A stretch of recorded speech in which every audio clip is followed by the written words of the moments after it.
Bonjour les Itata et soyez les bienvenus dans votre rendez-vous avec l'actualité Coutez ça.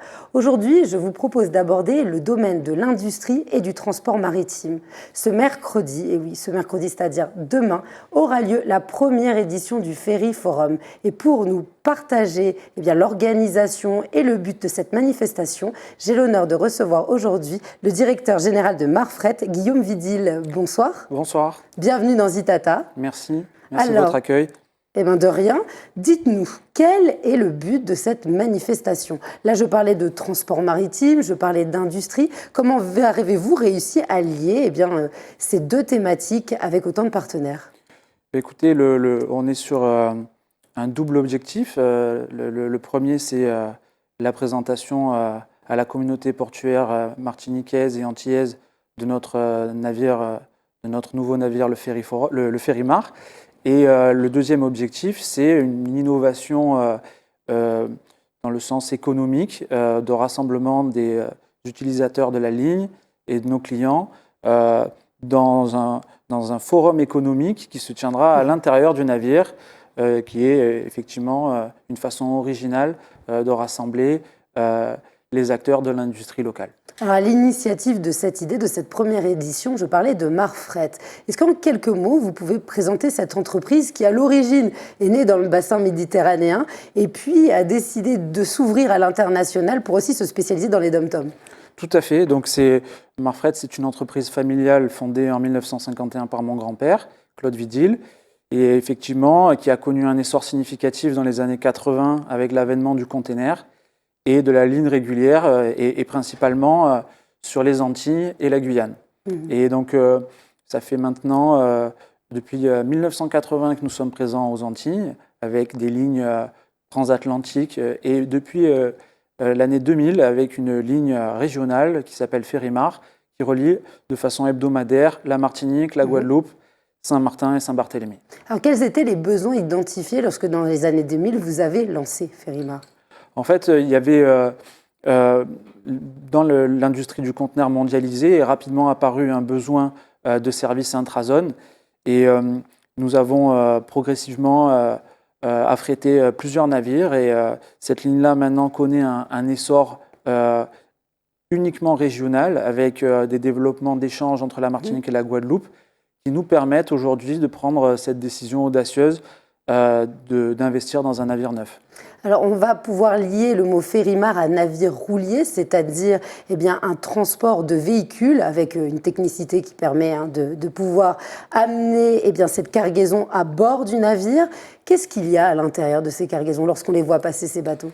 En fait, c'est vrai que vous avez tout à fait raison.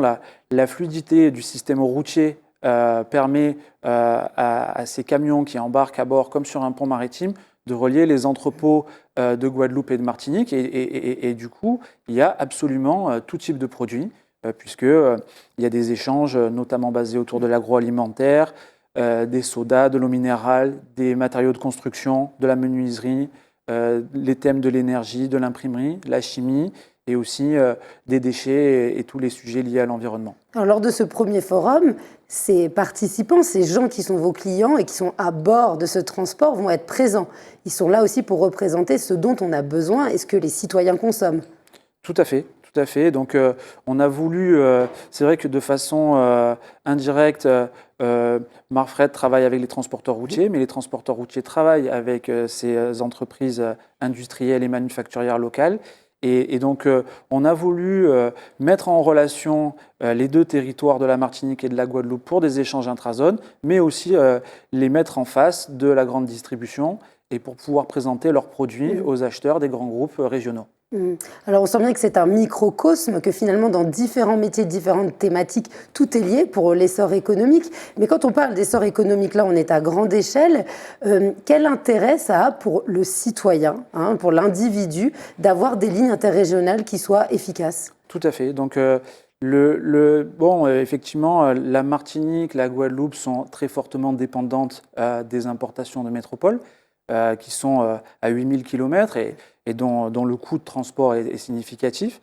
Il est primordial pour ces territoires d'unir leurs forces pour se rassembler dans un marché qui, réuni ensemble, représente 800 000 habitants, pour pour pouvoir avoir des créations d'emplois locales et essayer de réduire leur dépendance aux importations de métropole et introduire un mix plus régional permettant, nous le pensons, d'avoir un impact sur le prix en fin de ligne pour le citoyen. Donc finalement, c'est reconnaître la spécificité régionale de chaque île, de territoire insulaire, tout en étant intégré dans un marché unique. C'est ça votre idée? Voilà, tout à fait. Et je pense que quand on est une île avec une dynamique démographique en baisse, il est important de pouvoir s'allier avec l'île voisine pour avoir une taille critique et pouvoir proposer des débouchés plus importants pour les industriels d'une île ou de l'autre.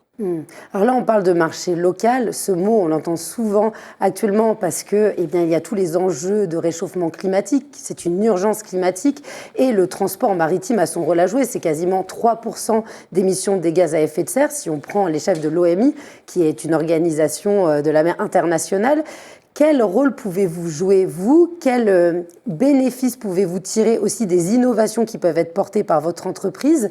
Dites-nous.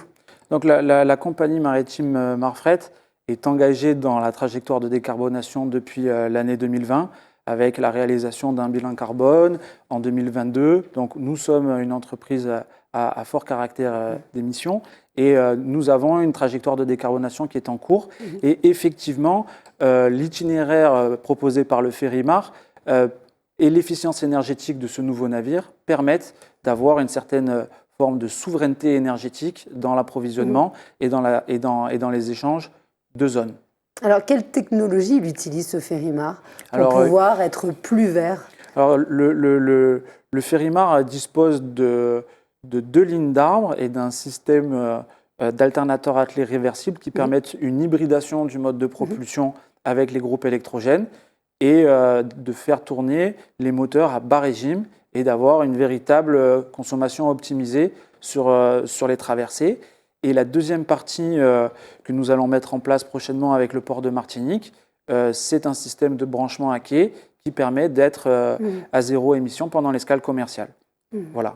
Alors bien sûr, on prend le courant électrique sur l'île de la Martinique, qui elle est engagée aussi dans l'amélioration de son mix énergétique avec du solaire et de l'éolien. On sent bien qu'il y a une nécessité de coopérer avec les autres territoires, donc eh bien, une prise en compte de ces enjeux climatiques et de cette recherche d'innovation ensemble. Vous n'êtes pas isolés.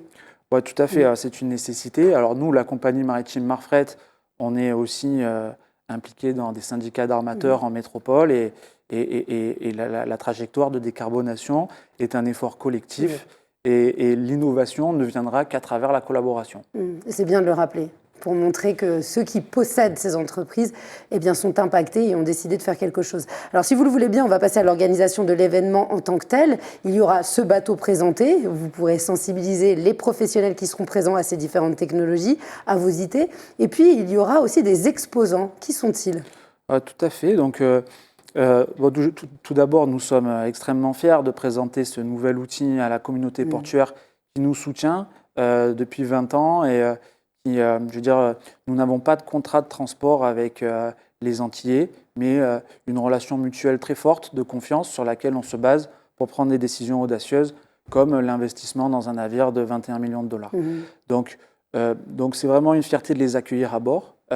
Et alors, en ce qui concerne les exposants, donc, grâce à nos partenaires de la MPI, des GIA et du SDGA, nous avons rassemblé 51 entreprises assez représentatifs de tous les secteurs de l'industrie locale et de l'artisanat qui viendront exposer et prendre des stands dans le garage principal du navire et pendant toute la matinée de demain matin pourront avoir des échanges B2B. Et cet événement sera ensuite suivi d'une bénédiction de Monseigneur Macaire. Comme ça se fait. Alors le bateau date de 2023, c'est ça, mise à l'eau de 2023? Alors il a été construit en Chine et a été livré en novembre l'année dernière. Ensuite, il a fallu le ramener et passer le canal de Panama. Il est arrivé aux Antilles en décembre et il nous a fallu quelques mois pour organiser cet événement. Et nous y voilà, c'est demain et on est très contents. Cet événement est une première, mais ce sera, nous le pensons, un événement annuel qui sera répliqué l'année prochaine en Guadeloupe.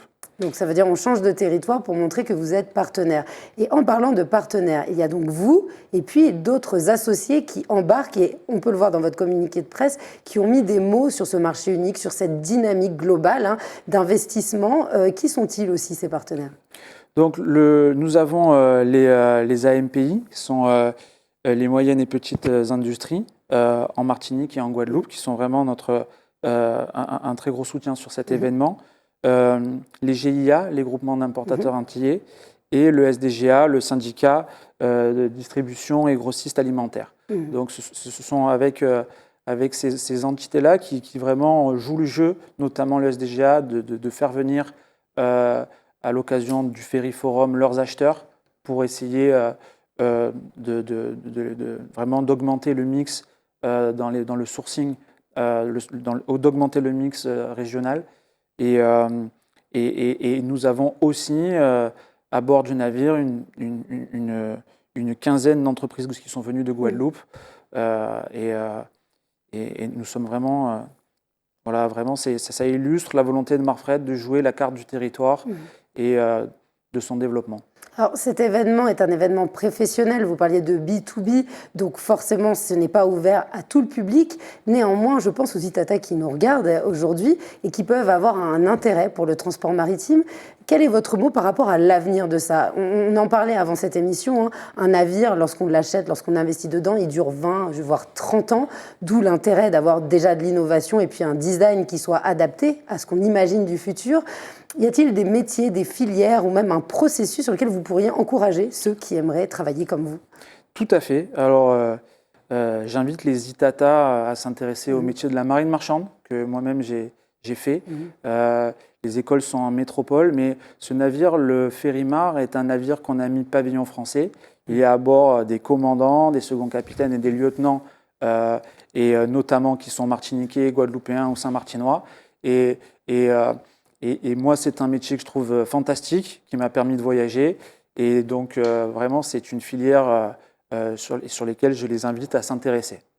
Alors, si on veut avoir des renseignements, y a-t-il un site web ou alors peut-être Instagram, Facebook? Maintenant, les entreprises sont présentes partout. À nous transmettre. Tout à fait. Donc, bon, Marfred, on est présent sur LinkedIn et Insta. Mais il y a aussi, ici à Fort-de-France, notre agence. Et à Pointe-à-Pitre également, et à Saint-Martin. Donc on est présent avec du staff, on prend des stagiaires, on embauche des agents maritimes sur Saint-Martin, Martinique, Guadeloupe et Guyane. Alors on rappelle, l'événement aura lieu ce mercredi 5 juin à Fort-de-France. Il est ouvert aux professionnels du domaine. Il aura lieu aussi sûrement, on l'espère, l'année prochaine en Guadeloupe, pour continuer dans cette dynamique. Et puis, merci beaucoup pour nous avoir transmis toutes les informations. Comme ça, s'il y a des jeunes qui ont envie, qui sont inspirés par votre parcours, ils sont bien évidemment les bienvenus. Absolument. Merci d'avoir été parmi nous. Et puis, je vous souhaite une très belle journée demain, un très beau premier forum. Merci beaucoup. Merci les Itata de nous avoir suivis. Je vous souhaite une très belle journée et je vous dis à très vite pour un prochain Écoutez ça.